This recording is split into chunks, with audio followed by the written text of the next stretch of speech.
Bonjour à tous, mesdames, messieurs, chers collègues. Je vais laisser la parole à Julien Pénin.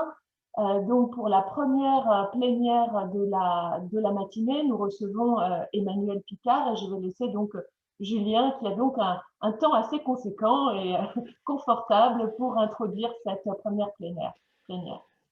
Merci beaucoup. Merci Blandine et bonjour à tous. Alors, bien entendu, j'avais anticipé que nous serions en retard et donc je n'avais pas du tout prévu d'utiliser le temps que tu me laisses.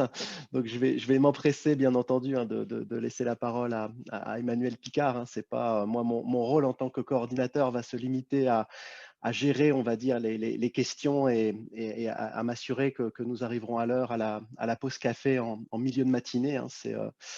C'est le rôle habituel du coordinateur. Et donc un mot simplement sur Emmanuel Picard, hein, qu'on a hâte évidemment d'écouter sur un sujet. Hein. Si je reprends le titre de la présentation, évidemment, j'imagine que ça intrigue un peu tout le monde. Hein. Donc externaliser l'innovation, la solution aux contraintes structurelles de l'université française, point d'interrogation. Donc, on a hâte d'avoir des esquisses de réponses à cette question. Emmanuel Picard donc, est historienne, professeure à l'ENS Lyon et membre du laboratoire Triangle, hein, qui est un laboratoire très reconnu notamment pour ses approches interdisciplinaires, historiques, économistes, etc. Donc on a et évidemment Emmanuel Picard est tout à fait légitime pour aborder ces questions-là puisque ça fait des années qu'elle travaille sur l'histoire du système d'enseignement supérieur, l'enseignement supérieur français notamment. Voilà, alors j'espère ne pas avoir dit de bêtises, mais je m'empresse de laisser la parole à Emmanuel. Et Blandine, qu'est-ce que vous aviez convenu comme temps? C'est une quarantaine de minutes de prise de parole, 45 minutes, et ensuite on a des questions? Oui, plutôt 40 minutes pour laisser un peu le temps au débat dans la mesure du possible. Alors j'en profite pour dire que vous pouvez intervenir dans le chat, dans la conversation. Julien et puis d'autres pourront également relayer les questions. Et voilà, donc n'hésitez pas surtout à intervenir au fil de la présentation d'Emmanuel Picard. Merci beaucoup pour cette invitation. Je suis effectivement dans un laboratoire pluridisciplinaire et donc j'aime bien rencontrer les autres disciplines et c'est toujours une expérience, je trouve, très intéressante. Et je travaille en particulier en ce moment sur la question pas des matrices disciplinaires, des communautés professionnelles disciplinaires et de la façon dont elles se mettent en place en lien avec le système d'enseignement supérieur dans lequel elles s'inscrivent. Et donc, évidemment, venir un peu avec vous, c'est quand même quelque chose de très intéressant. Ça me permet de découvrir une nouvelle communauté et des nouvelles pratiques, en fait. Sachant que je ne pourrais pas rester, parce que malheureusement, j'ai aussi des responsabilités administratives et nous sommes en train de terminer l'année à l'ENS de Lyon, donc les réunions s'enchaînent un peu tous les jours. Est-ce que je peux avoir accès à un partage d'écran? C'est ça que je ne sais pas. Oui, je peux partager mon écran. Alors, il faut ouais, sauf que oui, c'est ça. Excusez-moi, il faut que je passe sur mon écran 1, en fait, c'est ça mon problème. Et ah oui, non, il est là. Voilà.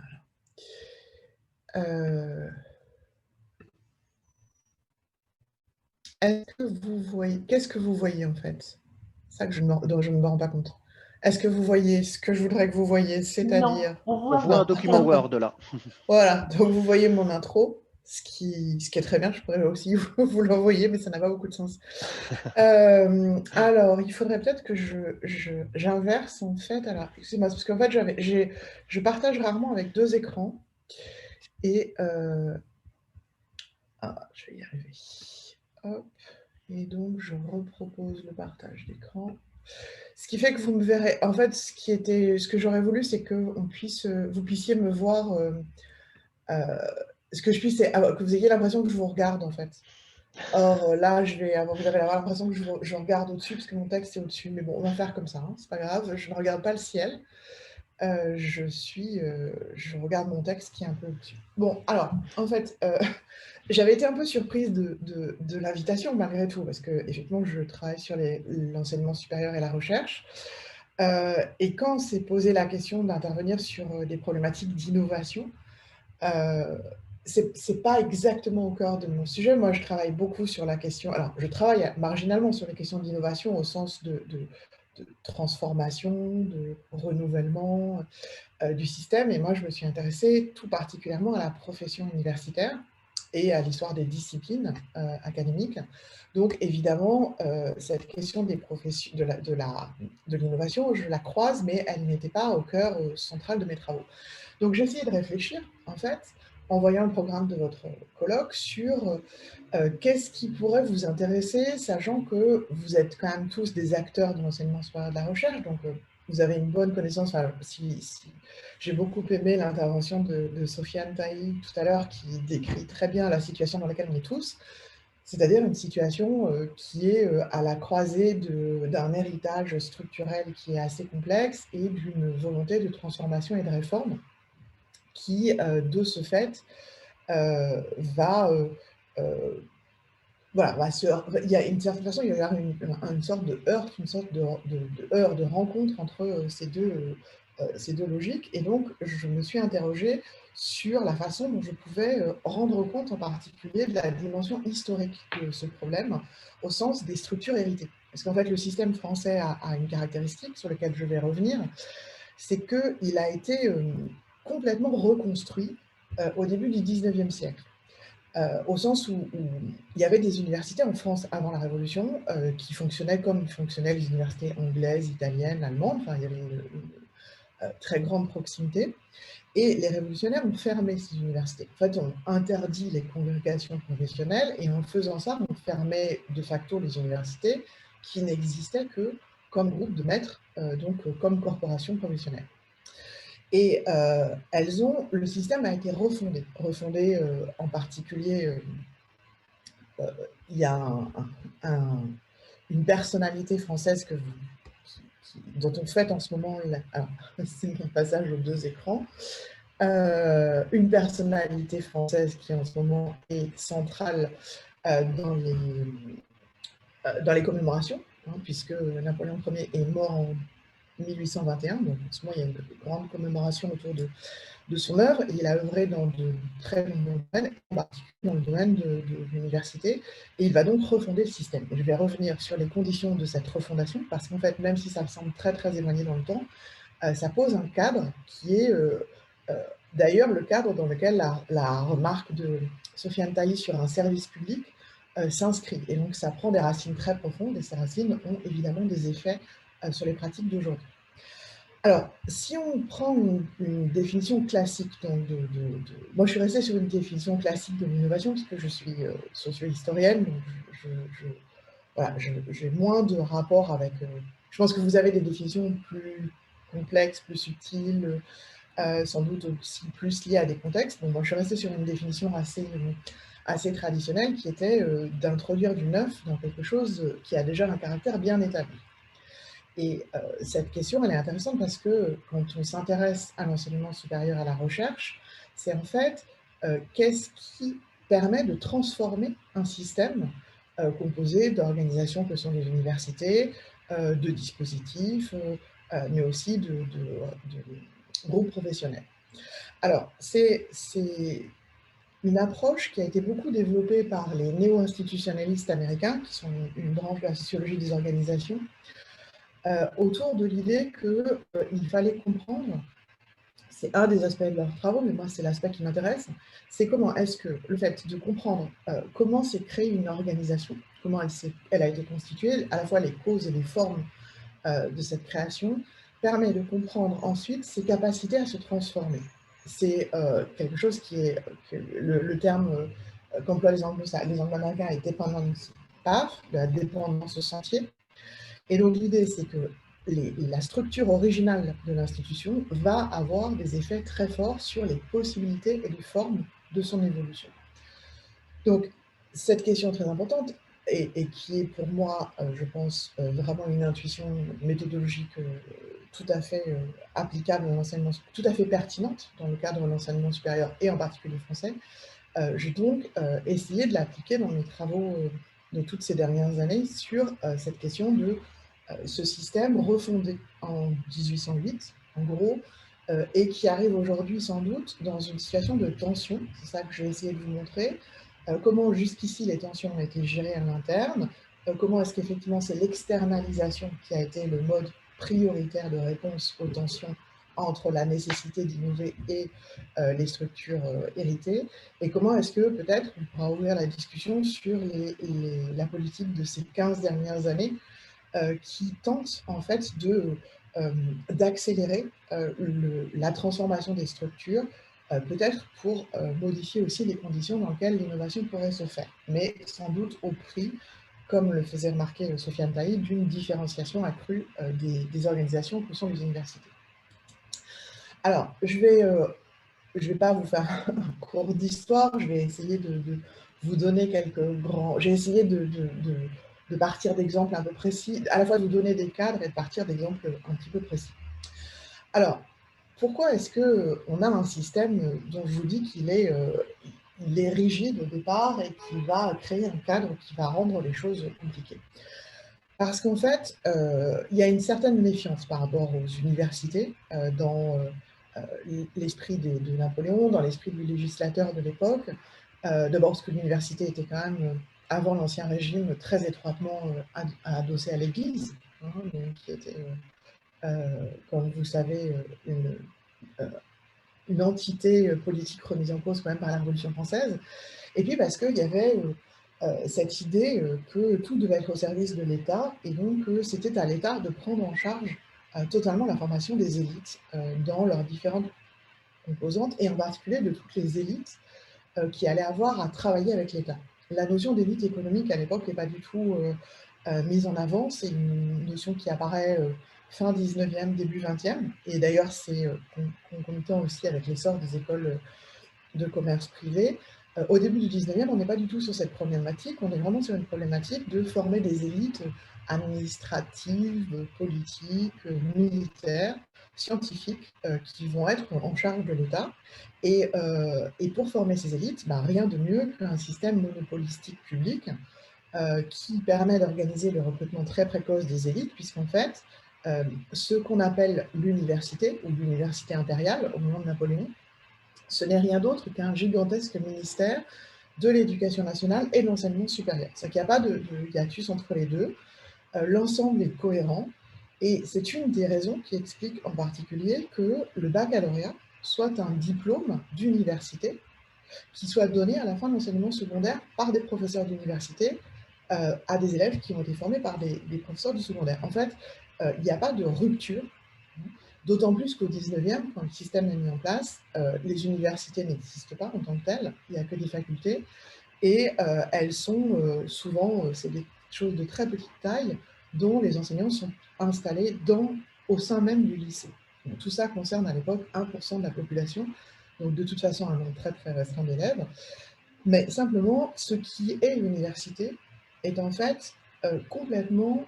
Alors, le terme est impropre pour décrire l'enseignement supérieur jusqu'en 1896. Quand on parle d'université, on parle en fait de ministère. Et pour ce qui est des universités telles que nous on les connaît, on parle de facultés. Et elles sont donc le dernier étage d'un système dans lequel le lycée est central. Donc ça crée quelque chose qui est intéressant, c'est que dès le départ, quand les facultés vont être recréées, puisqu'elles vont être littéralement créées en 1808, elles sont créées comme une idée de service public, et elles sont gérées comme le sont les lycées, et comme le sont encore les lycées aujourd'hui. C'est-à-dire que vous avez un corps enseignant qui est national, vous avez des diplômes qui sont des diplômes nationaux, vous avez une structure qui est réplicable à l'infini, c'est-à-dire que vous avez le même... il y a 5 chaires dans les facultés des lettres, 6 chaires dans les facultés des sciences, je crois qu'il y a 6 chaires de mémoire dans les facultés de droit, et elles ont un titre qui est le même partout. Voilà, et ce sont les mêmes partout. Donc il y a cette idée d'homologie, en fait, homologie qui en plus est aux mains de l'État, puisque jusqu'en 1875, il n'y a pas d'enseignement supérieur privé. Ça sera autorisé à partir de 1875, mais avant, c'est interdit. Donc, on a un monopole de service public. Et donc, tout va être organisé pour que le pilotage se fasse par le centre. C'est donc le ministère qui gère la totalité de l'ensemble, qui gère avec des règlements qui s'appliquent donc de la même façon à tout le monde. C'est pour ça que les corps enseignants sont déterminés par des décrets qui sont des décrets qui partent de l'idée de l'égalité entre tous. Donc nous avons les mêmes salaires. Alors, évidemment, en fonction de notre position sur les grilles et de nos échelons, c'est pas tout à fait vrai, mais en fait, on est capable de savoir, enfin, les écarts de salaire sont très très faibles. Les logiques de recrutement, on l'a vu encore aujourd'hui, ces derniers temps sur les discussions autour des COS et des remises en cause qu'il pouvait y avoir de certaines décisions de COS, à quel point la notion d'égalité des candidats est quelque chose qui est central, donc ça doit être similaire pour tout le monde et similaire partout. Donc, on a un système qui est à la fois très contrôlé, très centralisé, et qui, de ce fait, va produire un mode d'organisation dans lequel les universités, alors j'aurais pas le temps de rentrer en détail, mais on pourra en parler, mais en fait, les universités se retrouvent dans une situation dans laquelle elles sont un peu des espaces vides. Elles sont un peu des espaces vides, elles sont un peu des coquilles vides, en fait, qui accueillent des enseignants. Et les 10 enseignants sont, eux, rattachés à une logique qui n'est pas du tout celle de l'établissement, mais qui est celle de la discipline. Et pourquoi? Parce qu'en fait, la totalité de leur carrière sont gérées par une instance centrale. Alors aujourd'hui, elle s'appelle le CNU. À quand elles sont vraiment mises en place, d'abord il y a une inspection générale au 19e, et puis après il y a des instances qui vont se succéder. Mais la logique centralisée qu'on connaît, la logique de qualification, toutes ces logiques-là, en fait, sont mises en place dès la fin du 19e. Donc, on se retrouve avec très fortement un système qui a donc une structure qui est une structure rigide. Et un des problèmes de cette organisation aussi rigide, en particulier dans lequel les disciplines sont centrales, alors, il me semble que je vous avais mis j'avais une jolie slide sur les disciplines quelque part.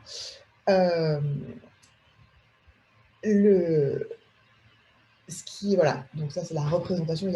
Donc, si vous allez dans les palais universitaires des grandes villes, donc palais universitaire de la fin du 19e, il y a des représentations allégoriques de l'université qui sont très très nombreuses, et il y a en règle générale des représentations des disciplines, et les représentations des disciplines en fait renvoient aux couleurs des toges que l'on peut mettre dans certaines occasions. En particulier, je pense, nous au doctorat honoris causa, bon, moi je fais partie des lettres, donc j'ai une toge moutarde. Je ne vous cache pas que ce n'est pas très élégant, mais le fait est que c'est un... Et donc, on a une organisation en discipline qui est très forte et qui se fait dans le cadre des facultés. Et alors, cette organisation est tellement rigide qu'en fait, vous allez avoir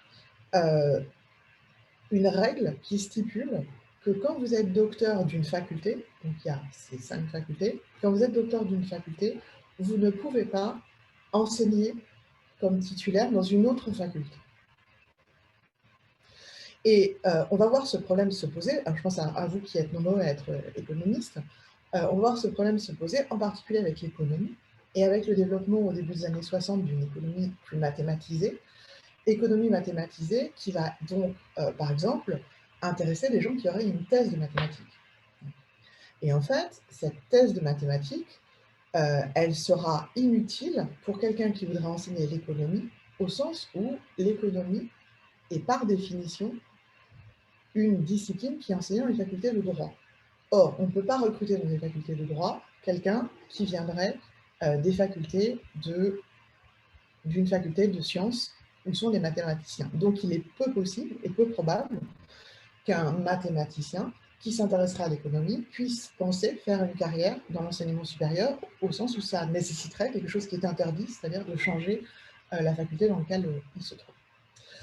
Donc, on a cette contrainte qui est très forte sur les disciplines, et puis le fait qu'on ait des systèmes un système qui ressemble, qui s'apparente au secondaire de service public, ça a aussi une autre contrainte, c'est que ça impose la mise en place de diplômes nationaux, c'est-à-dire que les diplômes sont garantis par l'État, sont des productions de l'État, Mais qui dit un diplôme garanti par l'État, dit un diplôme contrôlé par l'État et dit aussi un diplôme paramétré par l'État. Et donc depuis le départ, depuis 1808, enfin même depuis le baccalauréat en 1802, mais depuis 1808, on a une production réglementaire autour des diplômes énorme. Donc chaque diplôme est décrit avec énormément de détails, le nombre d'heures, voire certaines fois, on va avoir des diplômes dans lesquels on va vous donner la liste des cours qui doivent avoir été suivis. Donc, à partir du moment où vous voulez, par exemple, avoir une licence de physique ou une licence de droit, eh bien, vous allez devoir faire la liste des certificats telle qu'il a été décidé au niveau du ministère. Et ce qui est intéressant, et c'est pour ça que dans la discussion, on pourra revenir là-dessus, c'est que alors même qu'on est dans une logique où se pose la question de l'autonomie des universités, ce modèle du diplôme national contraignant reste le domaine dominant. Et j'en veux pour preuve la contrainte uniformisatrice très forte qui s'est posée à partir de 2014 sur les mentions de master. Donc je ne sais pas comment vous l'avez vécu dans vos établissements, mais pour nous, ça a été extrêmement difficile en fait de partir des mentions de master que nous connaissions pour réussir à trouver pour reprendre dans la liste, l'espèce de liste d'inventaire à la Prévert qu'on nous imposait, les mentions qui seraient les plus cohérentes. Alors, dans un système qui connaît de telles rigidités de structure, évidemment, il y a toujours des gens qui vont vouloir le transformer et l'innover, et en particulier, à mesure que la recherche s'impose comme étant une activité qui est non seulement d'abord une activité qui devient la plus importante, enfin qui devient très importante dans la profession académique. Donc à la fin du 19e, on voit s'affirmer le fait que la recherche est une activité fondamentale à la fois pour l'université en tant que lieu de production des savoirs, mais aussi de plus en plus pour le développement des sociétés. Croyance très forte qui va être à l'origine de la politique scolaire et universitaire de la Troisième République, mais aussi du général de Gaulle dans les années 60. Hein. Donc on a un très fort sentiment de continuité autour de cette idée que la science est fondamentale. J'allais dire, c'est nourri, on va y revenir, par en plus une sorte de fascination vis-à-vis du modèle allemand qui effectivement développe l'activité plus rapidement l'activité scientifique. Le fait est que, dès le départ, dès le milieu du 19e, en fait, ceux qui voudraient réformer l'institution pour y introduire de la recherche se heurtent à un certain nombre de difficultés. Alors, des difficultés, vous imaginez bien, sur la question des disciplines. Hein. Comment, dans quel espace créer de nouvelles disciplines? Comment favoriser des disciplines qui seraient à la frontière de deux facultés? Mais aussi comment est-ce que financer ces disciplines. Alors, je n'avais pas réalisé à ce point-là, mais c'est toujours comme ça qu'on prépare une conf. En faisant une petite recherche, je me suis dit, je vais regarder un peu qui sont les Nobel français. Bon, j'en connaissais quelques-uns, pas tous, mais voilà, je me suis dit, je vais jeter un petit coup d'œil. Et alors, je vous ai pris, donc, vous avez, je déplace ça, vous avez donc le plus, alors c'est pas forcément le plus ancien, mais je suis remontée, donc Paul Sabatier, chimie, Marie Curie, chimie, et Paul Sabatier, chimie, donc avant la guerre, Charles Nicolle, c'est de la médecine, de la même façon que François Jacob, Monod et Leboeuf, et Maurice Allais en 88, l'économie. Alors, pourquoi est-ce que je vous ai mis cela qui représente, c'est pas la totalité des prix Nobel de sciences français, mais c'en est une grande partie, parce qu'en fait, ils ont fait l'ensemble de leur carrière à l'extérieur de l'université. Maurice Allais à l'école des mines, Charles Nicolle et les trois lauréats du prix Nobel 65 à l'Institut Pasteur, Marie Curie à l'Institut du Radium, et Paul Sabatier dans un... Alors, Paul Sabatier, il est à l'Université de Toulouse, mais il va être dans une partie de l'Université de Toulouse assez spécifique, qui est un institut de sciences appliquées. Et on pourrait regarder, si vous regardez les prix Nobel de ces dernières années, hein, c'est-à-dire que vous prenez les 3 dernières années, Gérard Mourou en physique en 2018, Esther Duflo 2019 économie, et Emmanuel Charpentier chimie 2020, ont tous fait leur carrière à l'extérieur du système français. Alors, effectivement, on ne va pas forcément discuter sans fin de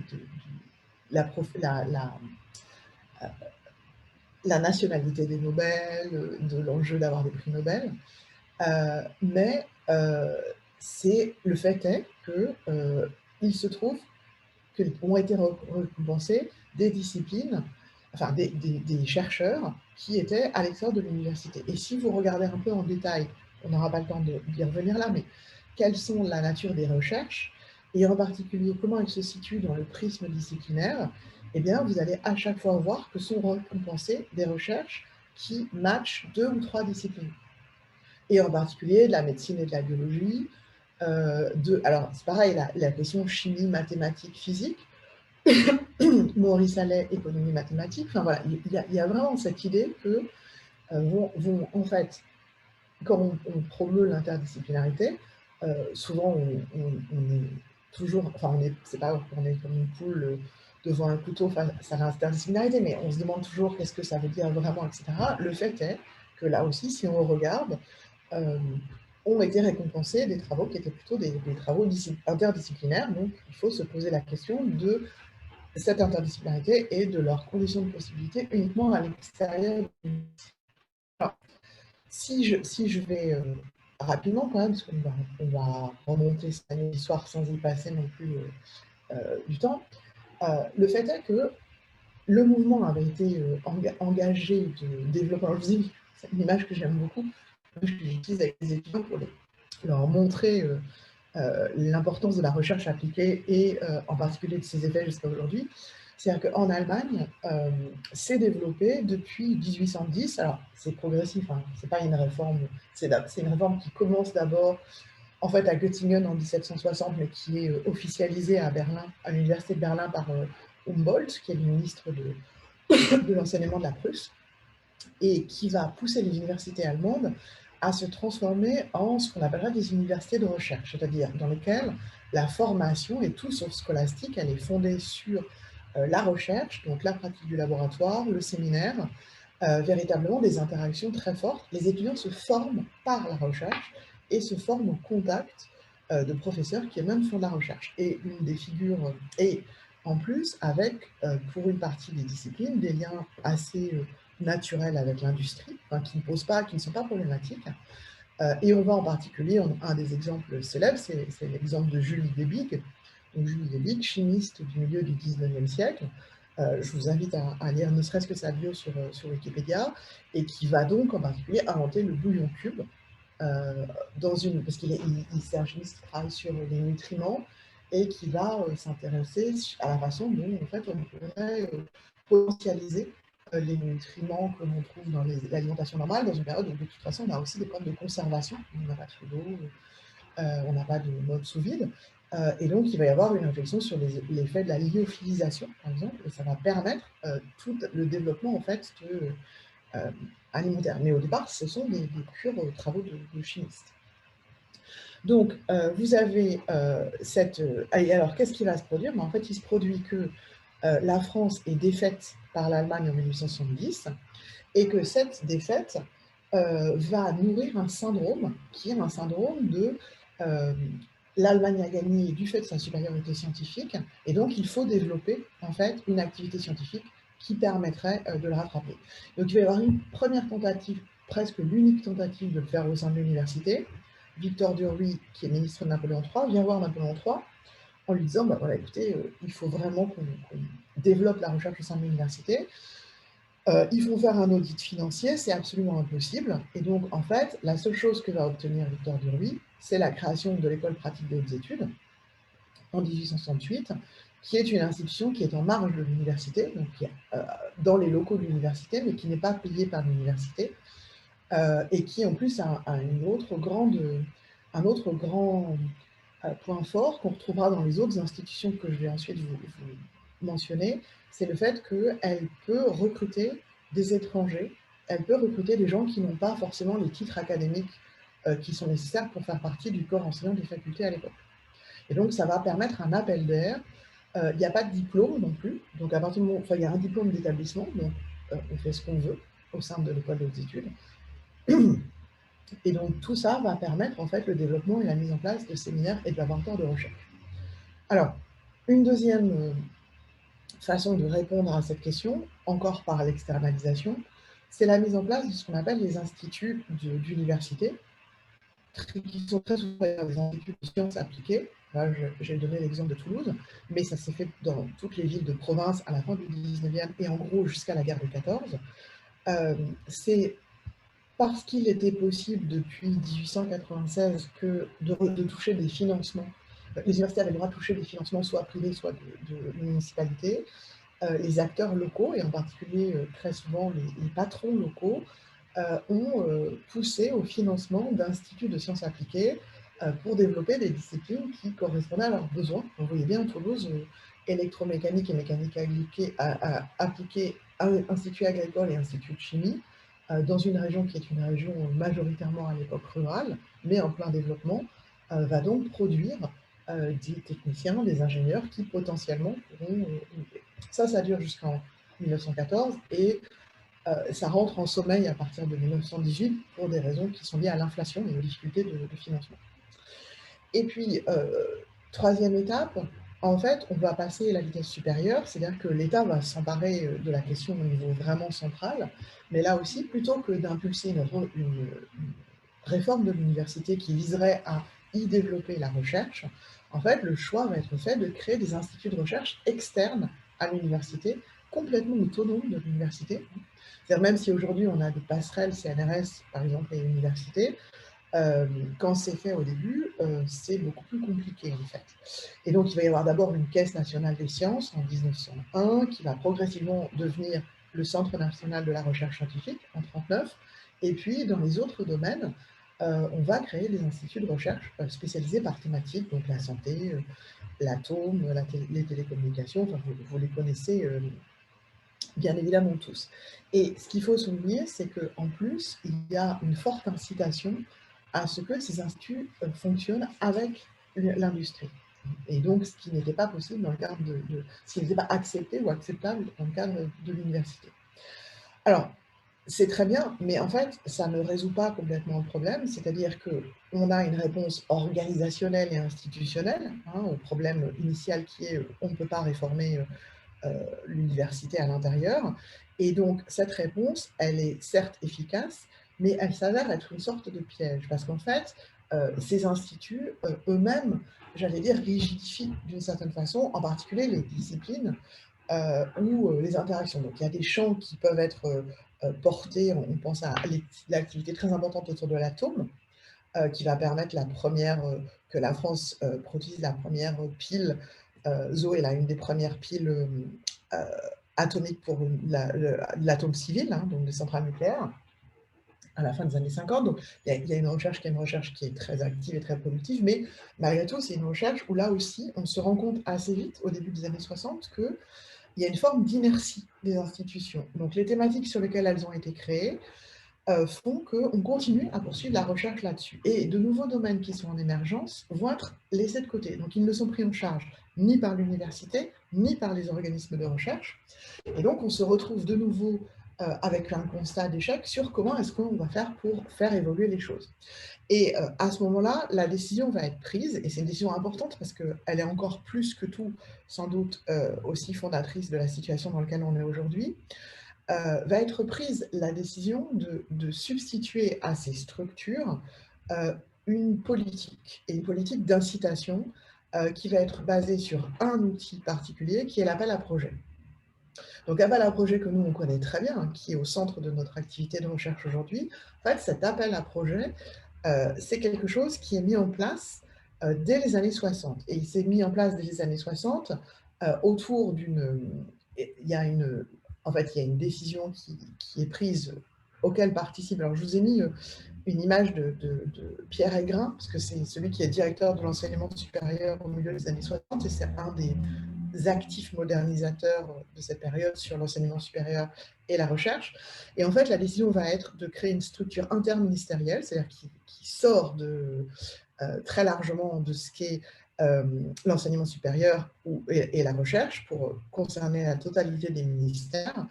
Et cette structure va mettre en place des appels à projets sur des thématiques. Et donc, en fait, l'idée va être de flécher de certaine façon l'innovation et les transformations sur des thématiques prioritaires qui vont porter, par exemple, sur le climat, le développement de la recherche autour du climat. Et là, je vous mettais le CNEXO, c'est-à-dire ce qui est l'ancêtre de l'IFREMER, qui est créé à l'issue. En fait, il y a un appel à projet autour des sciences de l'océan, et en particulier relation aux sciences de l'océan, aux sciences de l'atmosphère, hein, dans toute une réflexion, première ébauche de réflexion sur le climat. Et donc, cette action concertée va financer des projets entre 1960 et 1967. Et en 1967, elle estimera qu'il y a suffisamment d'équipes qui travaillent là-dessus, et elle créera le CNEXO. Et en fait, ces équipes, elles vont être choisies parce qu'elles articulent des gens qui viennent de différentes disciplines, et aussi souvent des industriels, d'où la production de matériel spécifique, par exemple pour l'exploration des grandes profondeurs. Donc il y a un effet de pilotage, en fait, extrêmement important par le biais des appels à projets, et ce pilotage va rester une constante qu'on va retrouver, alors qui va s'amoindrir, progressivement, il y en aura 70, 80, 90, il y a toujours eu des appels à projets avec des thématiques, mais qui étaient sur des sommes qui sont des sommes moindres, et c'est avec la mise en place de l'ANR en 2005 qu'on va voir revenir très rapidement reprendre de l'ampleur cette politique de financement sur projet. Alors, je vois que, évidemment, je suis en train de dépasser mon temps, donc je vais avancer rapidement pour On peut laisser du dire temps à la... on peut dire Oui. une dizaine de minutes encore, Emmanuel?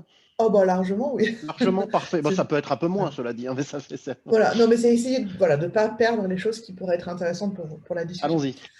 Voilà, donc en fait, on va avoir, ce qu'il faut vraiment retenir, c'est les années 60 mettent en place, alors là aussi, ce que les années 60 mettent en place avec le financement sur appel à projet, enfin ce mode de pilotage scientifique, c'est une nouveauté en France, mais ça ne l'est pas forcément à l'étranger. C'est-à-dire que, en particulier dans les universités anglo-américaines, ces pratiques d'appel sur projet existent déjà, en particulier aux États-Unis. C'est vraiment là que ça se développe le plus.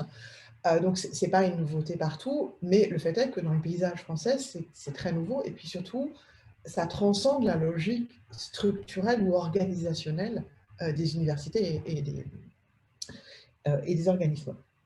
Du côté des universités, il va y avoir, enfin, on peut avoir l'impression, je ne sais pas quelle est votre connaissance de ce qu'on dit de l'histoire des universités des années 70 et 80. En fait, il y a des lois qui sont faites, la loi Faure en 68, la loi Savary en 84, qui sont des lois dites d'autonomie, c'est des lois d'orientation de l'enseignement supérieur qui sont censées donner l'autonomie aux établissements, qui vont effectivement modifier un petit peu la nature et la structure des établissements. Dans les faits, quand on travaille sur cette période de façon un peu précise, on se rend compte qu'il y a très peu de transformation et qu'au contraire, par exemple, les présidents d'université des premières générations s'inscrivent très largement dans la succession des doyens des facultés d'avant 68. En fait, ce qui va changer, c'est une séquence la séquence dans laquelle on est aujourd'hui, c'est une séquence qui n'est pas impulsée par une grande loi, c'est toujours ce qui est le plus intéressant, mais qui va avoir des effets, et je reprendrai là aussi Sofiane Bailly, des effets on va dire de déstructuration et peut-être d'augmentation de l'incertitude dans un système qui est fortement ébranlé, sans qu'on lui ait proposé une alternative qui soit une alternative qui vienne à bout de ces contradictions. Ce qui va marquer le tout début de la séquence dans laquelle on se trouve, alors ne figure pas sur ce graphique, c'est en fait une mesure qui est décidée à la fin des années 80, qui est la mesure qu'on dit de la contractualisation. Donc à la fin des années 80, le ministère décide qu'en fait, pour attribuer les moyens aux universités, qui jusqu'ici étaient attribués d'une façon plutôt selon des logiques disciplinaires que selon des logiques d'organisation, enfin d'établissement, le président de l'université va devoir présenter un projet. Alors, on n'est pas du tout sur une situation de mise en concurrence à l'époque, hein. On est sur une situation dans laquelle on demande simplement au président de l'université de venir présenter son université, d'expliquer quels sont ses objectifs en termes de nombre d'étudiants, nombre de formations, développement des bâtiments, enfin tout ce type de choses. Et dans le cadre de cette discussion, va être établi un contrat qui va déterminer le montant que va recevoir l'université Mais là aussi, la question du montant n'est pas une question anxiogène pour les présidents d'université. Ce qui est intéressant, c'est que ça va les obliger simplement à formaliser leur université comme étant un établissement au nom duquel ils parlent. Et ça a un effet très particulier qui est que je vous disais que les dotations étaient plutôt liées aux disciplines. Par exemple, le ministère donnait jusqu'à la fin des années 80, les postes étaient réclamés d'une certaine façon discipline par discipline au niveau des universités. Le président n'avait pas vraiment grand-chose à dire et l'arbitrage, c'était un arbitrage ministériel. Là, on va demander au président de commencer à faire remonter en fait, des listes qui sont arrêtées au niveau de l'université. Et l'idée étant de commencer à réfléchir, on est vraiment au tout début, à des questions d'arbitrage interne et d'équilibre interne de chacun des établissements. Alors, c'est une mesure qui est très importante. Moi, j'ai un doctorant qui est en train de finir sa thèse actuellement sur l'histoire de la CPU, Conférence des présidents d'université, et il montre très bien qu'il y a la professionnalisation des présidents d'université qui s'était initiée dès les années 80 s'accélère considérablement avec cette mesure qui amène en fait ces nouveaux professionnels de l'administration de l'enseignement supérieur à devenir des interlocuteurs, des interfaces, de véritables interfaces entre leur établissement et le ministère dans une logique de négociation. Et donc, ça prépare le terrain à ce qui va être la suite. Alors, évidemment, ça prépare le terrain d'une façon simple, c'est-à-dire que si vous reprenez l'histoire, par exemple, de la CPU, vous verrez qu'à partir de 1997 et 1998, la CPU va commencer à réclamer l'autonomie. Et qu'en fait, l'autonomie acquise au moment de la LRU, en 2007, est une autonomie qui est la suite, en fait, d'un puissant lobbying. Alors, c'était convergent avec le désir politique du gouvernement en place, mais il y avait un puissant lobbying de la part de la CPU pour l'obtenir. Donc, on est parti dans une logique où les universités deviendraient des organismes spécifiques, à part entière, autonomes. Et vous voyez bien comment ce projet-là rentre en contradiction avec le fondement sur lequel est construit notre enseignement supérieur, et en particulier les logiques de corps enseignant national, de diplômes nationaux. Donc, les structures ne peuvent pas se différencier. Enfin, les structures ne peuvent pas se différencier, alors même qu'il y a une politique qui intensifie une idée que les établissements seraient des organisations spécifiques. Donc, on va avoir en fait une accélération assez considérable ensuite avec la mise en place d'une politique qui est vraiment une politique qui vise à ce que non seulement on ait des établissements qui soient spécifiques, qui soient autonomes, qui aient leurs propres caractéristiques, mais en plus, à partir de la fin des années 2000, on va rentrer dans une logique où on va les mettre en concurrence. C'est-à-dire qu'on va accélérer les processus, enfin, on va accompagner ou accélérer le processus de spécialisation, de spécification, par des politiques qui sont des politiques de mise en concurrence autour des appels à projets. Alors, vous les connaissez, hein, j'ai juste fait une slide pour nous rappeler à nous tous qui sommes, je pense, il y a l'ANR, etc. Mais voilà, j'ai fait celle-là pour nous rappeler que nous sommes dans le PIA 4. Enfin, je sais pas, moi, j'ai été vaguement dans le PIA 4 la semaine dernière, donc je vois à peu près à quoi ça ressemble. L'idée, c'est que cette politique d'autonomie et cette politique elle s'accompagne donc d'une politique de mise en concurrence et de mise en concurrence, de hiérarchisation, de spécialisation, qui est induite par le fait que les appels à projets sont des enveloppes fermées, donc que tout le monde ne va pas obtenir de l'argent et que tout le monde ne va pas obtenir la même somme. Et donc le processus de différenciation, il est très clairement piloté de cette façon-là. Alors c'est intéressant, et je vais terminer là-dessus pour qu'on puisse discuter, c'est intéressant parce que on voit bien qu'il en marche, on voit bien la façon dont il y a eu fusion, il n'y a pas eu fusion. Enfin, moi, je suis dans une ville où l'IDEX a échoué, bon, et ça pose des problèmes assez considérables, en particulier avec le PIA 4 actuel. Et dans le même temps, et c'est là où, encore une fois, bon, j'espère, Sofiane Day, que vous ne voudrez pas de vous citer autant, mais là où j'ai trouvé ça extraordinaire, c'est que vous m'avez donné à la fois ce qui pourrait être mon entrée et ma conclusion, c'est quand vous dites à la fois, voilà, on nous impose de faire plein de choses, plein de changements, et ça n'a jamais été aussi normatif. C'est-à-dire que ce qui est extraordinaire, c'est que la logique de centralisation initiale n'est absolument pas perdue, au contraire, elle est constitutive. Et donc, on nous ordonne de nous différencier, ou de nous hiérarchiser, ou de nous spécialiser, d'innover nos pratiques, mais on nous ordonne dans un cadre extrêmement précis. Et juste pour finir, ce qui détonne dans le paysage international, si on observe le mode de financement sur projet qui est mis en France, c'est la très très faible part qui est faite au programme blanc, c'est-à-dire au programme sur lequel il n'y a pas de pilotage thématico-normatif, voilà, et qui en fait indique qu'il y a un contrôle qui reste très très fort. Voilà, je vous remercie. J'ai juste bien parlé 40 minutes, mais Merci, merci Emmanuel. Oui, oui, on est dans les temps, on a une vingtaine de minutes pour échanger et il va bien nous falloir ça parce j'ai essayé de reprendre un petit peu les discussions dans le chat et il y a eu un certain nombre de questions. Je vais commencer je vais essayer de faire dans l'ordre hein, pour respecter l'ordre d'apparition. Sophie Boutillier qui a posé une question très tôt et qui est revenue. Est-ce que tu souhaites prendre la parole, Sophie, pour poser tes questions ou je résume?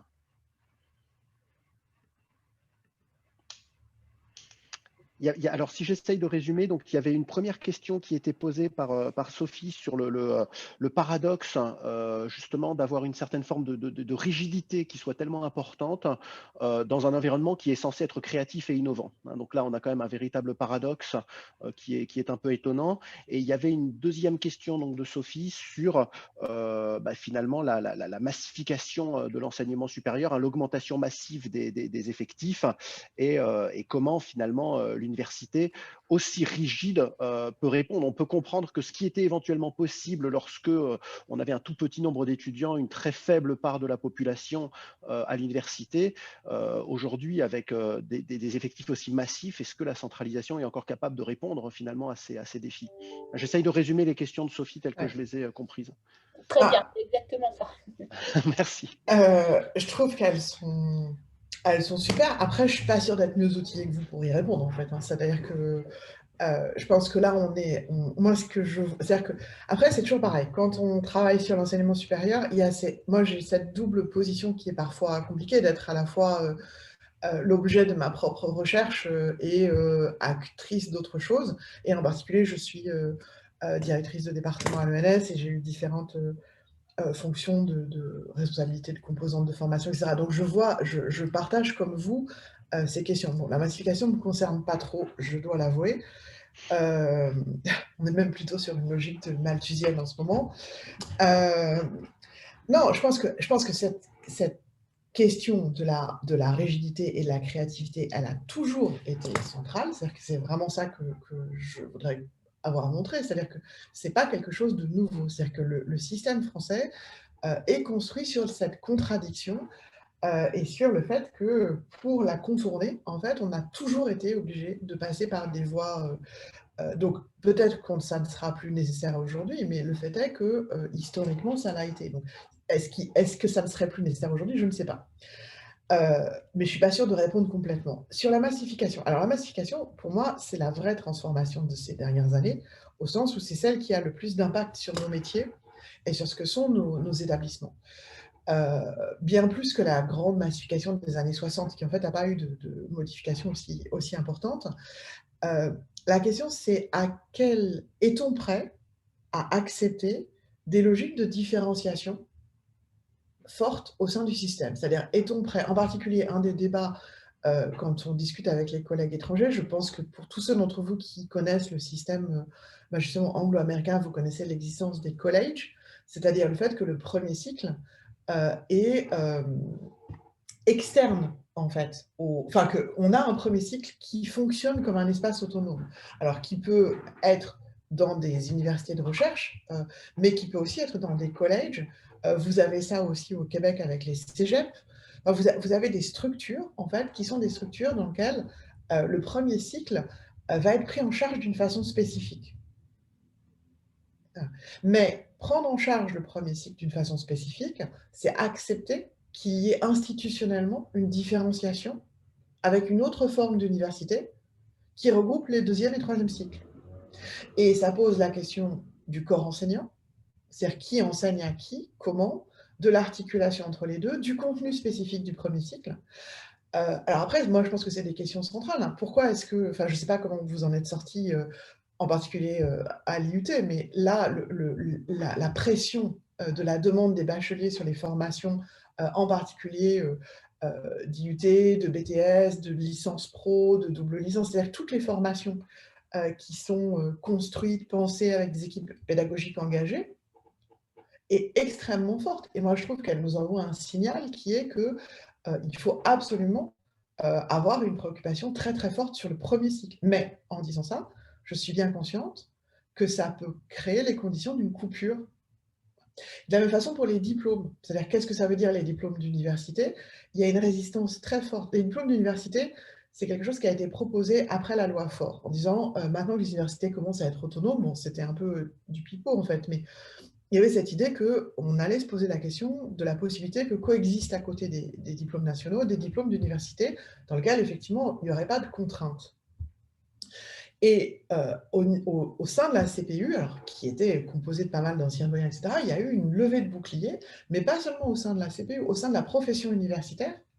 Il y a eu des grandes manifestations dans les années 75-76 pour refuser la possibilité de mettre en place des diplômes d'université, au motif que la licence doit valoir la même chose sur tout le territoire.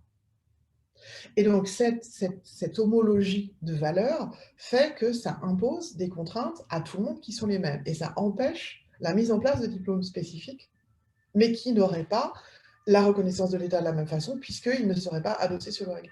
Donc, on est dans une tension qui est une tension, j'allais dire, politique et professionnelle.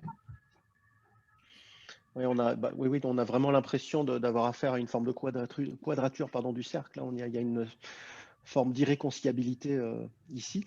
Je vais laisser la parole il y avait une autre question de François Vallée qui posait une question très pertinente sur le lien avec les étudiants et le problème que peut poser l'externalisation qui risque de briser le lien avec les étudiants. Je ne sais pas si… Ça dépend à quel… C'est-à-dire que c'est toujours pareil. Moi, je pense que… C'est une question compliquée parce que c'est une question qui prend l'université comme un tout. C'est aussi pour ça que je voulais revenir sur cette question de structure, c'est que nous, on pense l'université comme un ensemble, c'est-à-dire un ensemble dans lequel donc toutes les parts sont identiques, égales, etc. etc. De cette façon-là, ça devient très lourd. Parce que je vous rappelle aussi une autre donnée que je n'ai pas rappelée, mais nous sommes le seul pays dans lequel 78%, voire 80% d'une classe d'âge peut accéder à l'université, puisque techniquement, elle a le baccalauréat. Dans les pays francophones voisins, alors de mémoire, hein, mais c'est peut-être une erreur, il me semble qu'en Suisse, on est à 27%. Il me semble qu'en Belgique, on est à moins de 20%. Donc, on est sur des effectifs qui sont sans commune mesure avec les nôtres, c'est-à-dire que les logiques de sélection scolaire font qu'arrivent beaucoup moins d'étudiants et des étudiants qui sont beaucoup plus homogènes aussi dans leur formation et dans leur niveau dans les universités à côté. Donc, voire dans tous les pays où il y a de la sélection à l'entrée de l'université et des classements d'université. Donc, la question, c'est est-ce qu'on peut à la fois avoir un système, et c'est une question, c'est là où je dis c'est une question à la fois politique et professionnelle, c'est est-ce qu'on peut avoir un système qui conserve toute sa logique d'homologie parfaite et qui soit en même temps suffisamment souple pour prendre en charge les différenciations objectives qui sont celles des étudiants, des territoires, des disciplines, des niveaux de formation. Moi, j'ai tendance à penser que non. C'est-à-dire, j'ai tendance à penser que les carcans de cette… Enfin, c'est pas que j'appelle à la logique de la course à l'échalote ou de la logique à l'excellence telle qu'on nous l'impose, mais peut-être que la discussion autour de la différenciation, de la spécialisation de segments de l'enseignement supérieur pourrait permettre une prise en charge plus intéressante pour nos étudiants et pour nous. Après, donc, et du coup, pour répondre sur le lien avec l'extérieur, on n'est pas obligé. Si on considère que ce n'est pas un monobloc, mais qu'on peut distinguer des sous-groupes, on n'est pas forcément. C'est pas aussi nécessaire d'externaliser. Je pense que l'externalisation est vraiment la réponse qui a été faite à une université monobloc qu'il était très difficile de pouvoir modifier. Il y a une forme de paradoxe aussi quelque part, c'est que c'est en premier lieu aussi les étudiants, les associations d'étudiants eux-mêmes hein, qui poussent pour cette massification qui leur est au final peut-être pas forcément profitable. Hein. Donc c'est aussi… Bah, et c'est eux qui sont par exemple très attachés aussi aux diplômes nationaux. Ouais. Alors même qu'on se dit qu'en fait, des diplômes d'université qui soient calibrés avec des formations vraiment spécifiques pourraient être plus intéressants. Tout à fait. Alors, j'avais une question aussi de Monsieur Forest qui parle de la secondarisation de l'université face à un accroissement de l'externalisation. Si de plus en plus, quelque part, on externalise, ça veut dire que l'université va s'éloigner d'une de ses missions fondamentales et peut-être se retrouver complètement ostracisée ou poussée dans un rôle qui serait tout à fait secondaire. Oui, mais ça veut dire quoi? C'est vraiment ça. En fait, c'est la question de tout à l'heure. Ça veut dire quoi l'université? Est-ce que c'est une masse? Et auquel cas, est-ce que la réponse alors dans ce cas, c'est insoluble, parce que comme elle contient 3 millions d'étudiants, 90 000 enseignants-chercheurs, enfin, là, on ne peut pas la bouger. C'est-à-dire que là écoute-moi, je ne vais pas faire Claude Allègre et le mammouth, mais ça fait quelque chose de très, très lourd. Donc la question, c'est effectivement si… Enfin,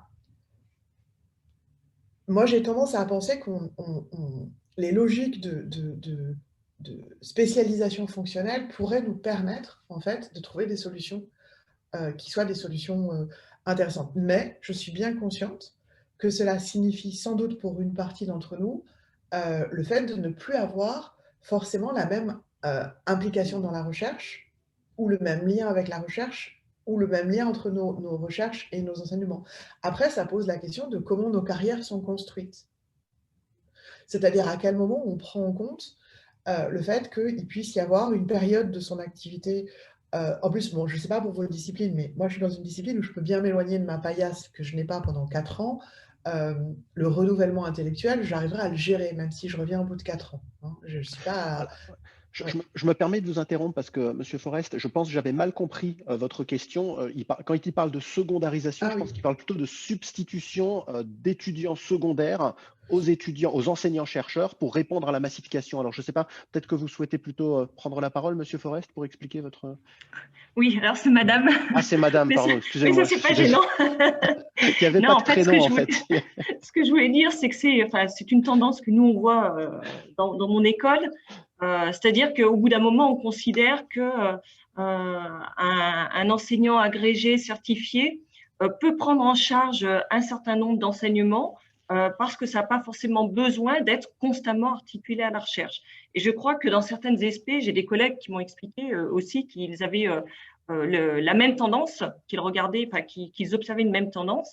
Je me demandais si l'externalisation, à terme, elle ne va pas conduire justement à potentiellement alors dégraisser le mammouth, je crois on avait entendu ça, mais justement enlever des postes d'enseignants-chercheurs sous ce couvert-là aussi. Oui, mais après, quand je vous disais qu'il y avait dans les systèmes d'enseignement dont je parlais, là, que ce soit les collèges, les cégep, ce genre de choses, effectivement, ce que montrent les travaux sur la profession académique en Amérique du Nord ou en Angleterre, c'est qu'il y a une différenciation. Alors, ils n'ont pas des pragues, ils n'ont pas l'équivalent de ce type de choses, parce qu'ils n'ont pas l'agrégation, par exemple, mais il y a bien une différence de statut. C'est-à-dire qu'il y a bien des gens qui sont sur des postes dans lesquels la recherche est très importante et ils enseignent en lien avec leur recherche, et des gens qui ont des postes qui sont essentiellement des postes d'enseignement. Ça, c'est un phénomène qu'on observe dans beaucoup de pays. Après, est-ce que c'est… moi, très sincèrement, alors en plus, c'est toujours compliqué pour moi de parler parce que je n'enseigne pas en premier cycle, du fait de la structure de l'école à laquelle je suis rattachée. Est-ce qu'en premier cycle, le fait d'être enseignant… Quelle est la plus-value d'être enseignant-chercheur en premier cycle? Voilà. Et quelle est la plus-value de mobiliser sa recherche? Et c'est une vraie question. C'est-à-dire que je pense qu'on ne s'est pas assez posé la question de savoir qu'est-ce que notre recherche fait à notre enseignement, qu'est-ce que notre enseignement fait à notre recherche.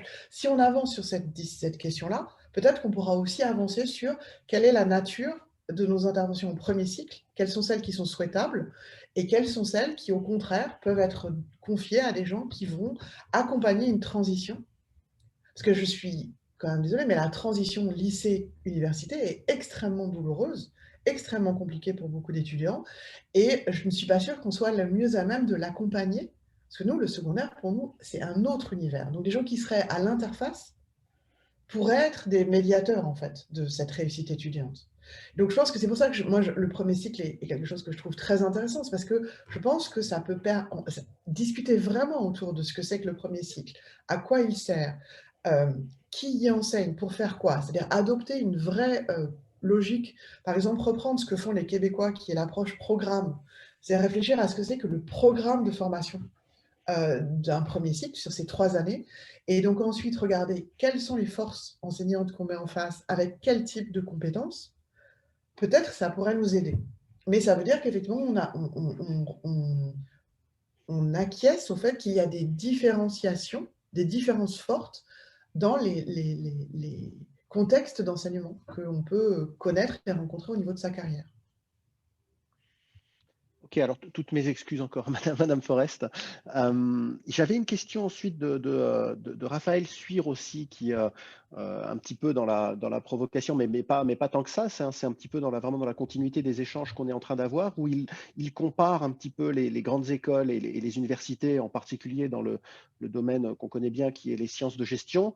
Et Raphaël suggère qu'aujourd'hui, on pourrait même penser que le contexte en matière de recherche est plus favorable dans certaines écoles qu'au sein des universités, alors qu'à l'époque, enfin, on imaginait que voilà, les écoles ne faisaient pas de recherche, en faisaient moins, et que la recherche était l'apanage des universités. Aujourd'hui, on pourrait penser que le rapport s'est inversé. Raphaël, est-ce que ça résume?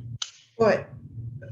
Merci Julien. Oui, juste pour compléter, j'avais l'impression qu'effectivement aujourd'hui, la question de l'attractivité de certains sites universitaires pouvait se poser, et notamment face à des candidats qui s'interrogent par rapport à un millefeuille que vous avez formidablement décrit. Au fond, c'est compliqué d'obtenir de la ressource pour travailler sereinement, en fait, aujourd'hui, parfois. Et paradoxalement, les écoles offrent des conforts qui sont assez nouveaux et qui peuvent interroger sur la performance de long terme de l'université, en fait. Alors moi, ce que j'ai vu, par exemple, pour les écoles de management, pour l'école de management de Lyon, que je connais un petit peu, c'est que la différenciation que j'évoquais là sur les compétences des uns et des autres et leur bonne utilisation par le système est mieux comprise dans le cadre des écoles. C'est-à-dire que, alors d'abord parce qu'elles ont pas forcément l'obligation de suivre les règlements concernant le personnel titulaire de l'enseignement supérieur, donc les salaires peuvent être négociés différemment, les primes aussi. Et par exemple, il va y avoir des primes, on va baisser votre quotidien d'enseignement si vous publiez dans des revues à étoiles, typiquement.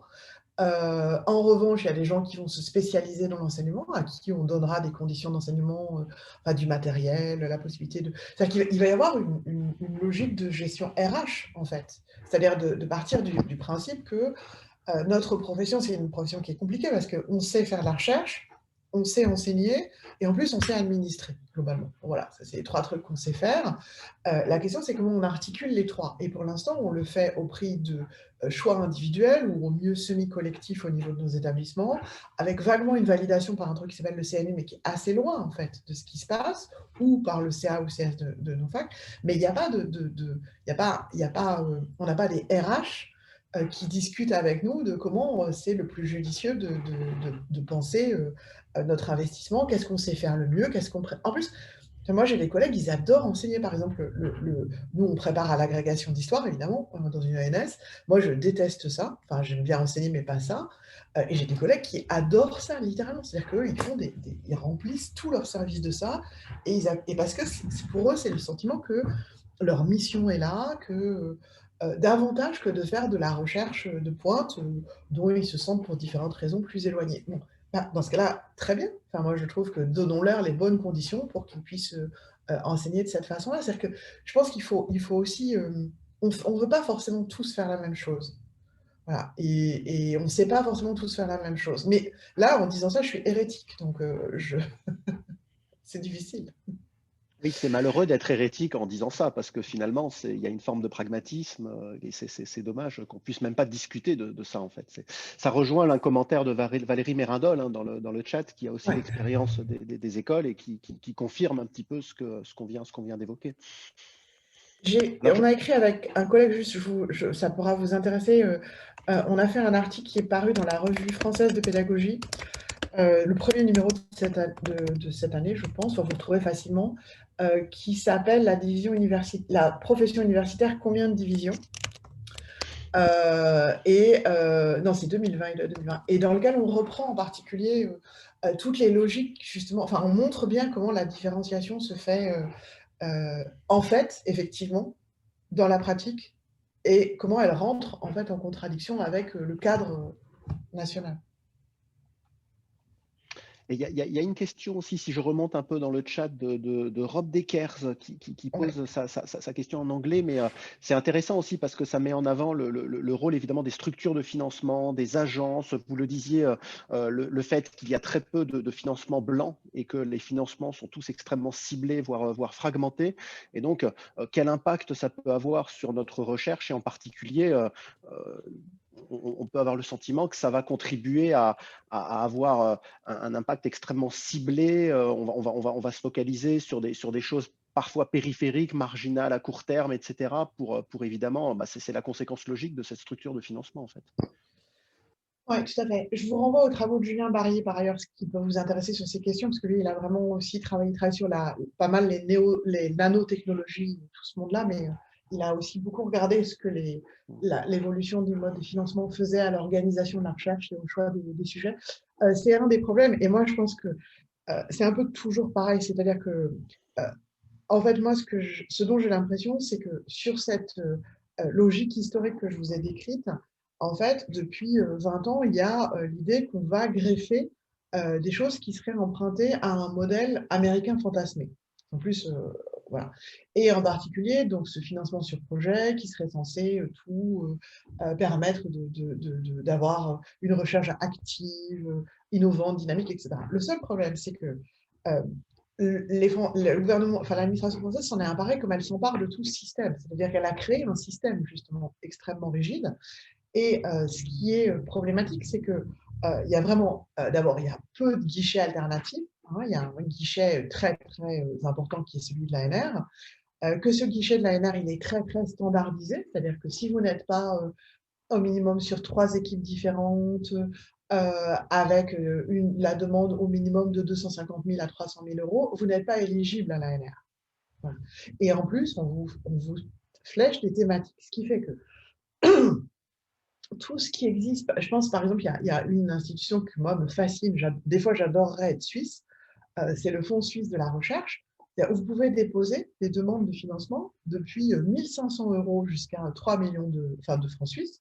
Vous pouvez déposer seul, vous pouvez déposer à 2, vous pouvez déposer à 20, vous pouvez déposer au national, à l'international, pour 1 an, pour 10 ans, enfin voilà, c'est extraordinairement souple.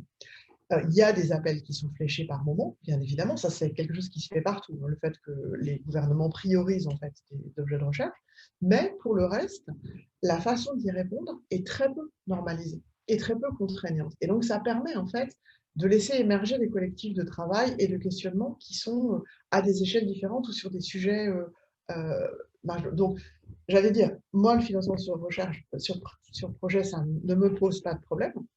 Ce qui me pose problème, c'est la logique de sa mise en œuvre dans un système qui veut centraliser, contrôler, normaliser. Non, tout à fait. Alors, on a déjà un peu dépassé, mais il nous reste 1 ou 2 minutes pour peut-être une dernière question que je vais me permettre de poser. Si je reviens donc sur cette fameuse autonomie des universités que vous avez évoquée un petit peu presque en fil directeur de votre intervention, on a l'impression qu'on est aujourd'hui au milieu du chemin, au milieu de la route. Donc, c'est la plus mauvaise des positions.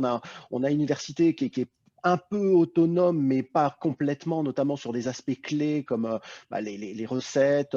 On sait que la masse salariale prend parfois 80-85% des budgets des universités et qu'il n'y a aucune manœuvre ou quasiment aucune manœuvre sur cette masse salariale. Donc, si vous deviez préconiser 1 ou 2 mesures urgentes, on va dire, pour essayer d'améliorer cette situation, qu'est-ce que vous suggériez ? De l'argent, je pense qu'on est tous d'accord. C'est-à-dire Trop que facile. non, mais ça, je pense. Non, mais c'est facile, mais je pense que ça aurait été. Enfin, effectivement, l'autonomie aurait sans doute pu se mettre en place et être considérée comme quelque chose d'actif avec un peu d'argent. Si l'autonomie a consisté à uniquement gérer la pénurie, on peut comprendre qu'elle soit insupportable. Voilà, c'est-à-dire qu'elle n'a pas de sens et qu'en fait, elle oblige à faire des restructurations internes qui sont des restructurations internes basées sur des mauvais choix, qui sont les choix de comment ne pas dépenser d'argent et non pas sur des choix qui sont comment améliorer les choses. Moi, enfin, ce que je me dis, c'est que je pense que ce qui serait très important, enfin moi, ce qui apparaît pour moi très important, c'est que les établissements, que les établissements deviennent des lieux dans lesquels il puisse émerger une réflexion sur les projets, les enjeux, la spécificité, et j'allais dire presque même un cadre budgétaire idéalisé, même si l'argent n'est pas... Mais qu'on se ressaisisse du fait que, après tout, puisque notre pratique de terrain auprès des étudiants, auprès des collègues, auprès des administrations, nous donne une bonne connaissance de ce qui marche pas, de ce qui pourrait être fait, c'est effectivement d'essayer de se saisir de cette possibilité que donnerait l'autonomie pour revendiquer en fait la possibilité de mettre en place dans chacun de nos établissements des cadres qui soient plus adaptés en fait. Bon, voilà, c'est un peu ça qui serait, moi je suis très de plus en plus dans une logique d'agir par le bas en fait, voilà, d'agir au plus près de... En tout cas, merci Emmanuel Picard. Je pense qu'on a abordé vraiment une très large gamme de sujets qui sont évidemment fondamentaux pour nous tous. On va s'arrêter là. Je vais rendre la parole à Blandine qui va peut-être nous expliquer la suite un petit peu de la matinée. Écoutez, je vous remercie beaucoup pour l'invitation. Ça a été vraiment un plaisir. Et puis, je vous souhaite des bons travaux. Et donc, malheureusement, je ne vous retrouverai pas, mais voilà, je serais ravie de discuter avec vous à l'occasion si vous le souhaitez. Merci. Bon colloque. Au revoir. Merci beaucoup. Merci à vous, Emmanuel Picard. Merci à Julien également, Pénin pour l'excellente coordination de cette première séance plénière.